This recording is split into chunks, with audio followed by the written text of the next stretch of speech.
আমার রঙিন মাছের ফার্মে সন্ধেবেলা কী দুরকম মাছ নিয়ে এলাম, আর তার সাথে সাথে আগে যে পোলার প্যারট মাছ ছিল সেই মাছের কটা পেয়ার সেট আপ হলো, আর নতুন যে পোলার প্যারট কিছু ফার্মে রেখেছিলাম সেইগুলো আবার পুরাতন ফার্মে কেমনভাবে নিয়ে যাব সব কিছু দেখতে হবে আজকের এই ভিডিওর মাধ্যমে। তো প্রথমে যে গাপ্পি মাছের প্যাকেট দুটো দেখালাম তার মধ্যে একটা প্যাকেটে ছিল ব্ল্যাক মস্কো গাপ্পি। এখানে মোট 4টে ফিমেল আছে, 2টো মেল আছে। এবারে এই মাছগুলো আমি নিয়ে একটা জায়গায় ছেড়ে দেবো।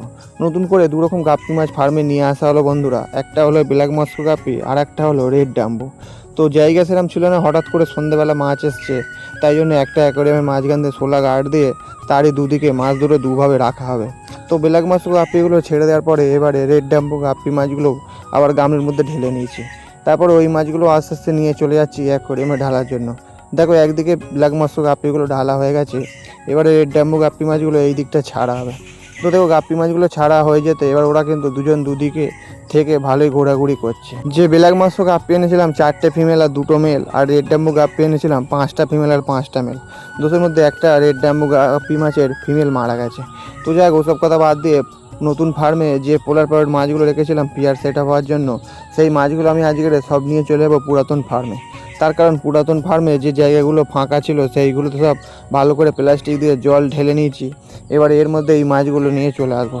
অর্থাৎ পুরাতন ফার্মটা শুধুমাত্র পোলার প্যারট মাছের পিয়ার সেট আপ তৈরি করার জন্য জায়গা করে নিলাম। আর যেখানে আগের যে পোলার প্যারটগুলো সেট আপ করতে দিয়েছিলাম পিয়ার, তার মধ্যে থেকে 3 পেয়ার সেট আপ হয়ে গেছে।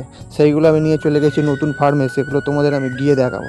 তার আগে সব মাছগুলো আমি নিয়ে চলে এসেছি। এবারে নতুন দুটো জায়গাতে এই মাছগুলো সব ভাগ করে করে ছেড়ে দেবো।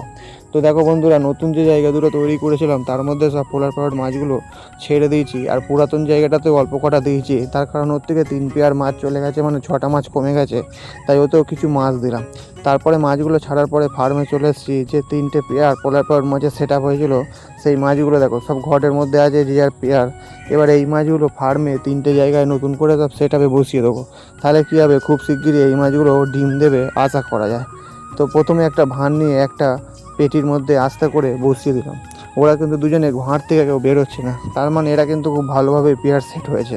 তারপরে আবার একটা ভাঁড় নিয়ে আবার এক জায়গায় বসিয়ে দিলাম। এরম করে করে 3টে ভাঁড়ি 3টে পেটির মধ্যে ভালো করে বসিয়ে দেবো। মোটামুটি 50খানা পোলার প্যারট মাছ এনেছিলাম। যদি 9 করে 10-12 পেয়ার সেট আপ হয় তাহলে তো খুবই ভালো হয় বন্ধুরা। তো যাই হোক 3টে পেয়ার হয়েছে, আর কটা পেয়ার হয় পরবর্তীতে তোমরা সব ভিডিওর মাধ্যমে দেখতে পাবে। তো পোলার প্যারট মাছের সব পেয়ারগুলো পেটির মধ্যে সেট আপ করে দেওয়ার পরে এবারে যে খালি ভাঁড়গুলো ছিল সেই ভাঁড়গুলো নিয়ে চলে এসেছি আবার পুরাতন ফার্মে। তার কারণ যে মাছগুলো নতুন নতুন জায়গায় ছাড়া হলো সেখানে ভাঁড় না দিলে আবার তো পেয়ার সেট আপ হবে না, তাই প্রত্যেকটা জায়গায় ভাঁড়গুলো বসিয়ে দিয়েছি। তোমরা কিন্তু দেখতেই পাচ্ছ বন্ধুরা, সব ভাঁড়গুলো দিয়ে দেওয়ার পরে মাছগুলো সব ভাঁড়ের আশপাশে ঘোরাঘুরি করছে। আশা করছি নতুন জায়গায় ওরা খুব তাড়াতাড়ি নতুন করে পিয়ার সেট আপ হয়ে যাবে।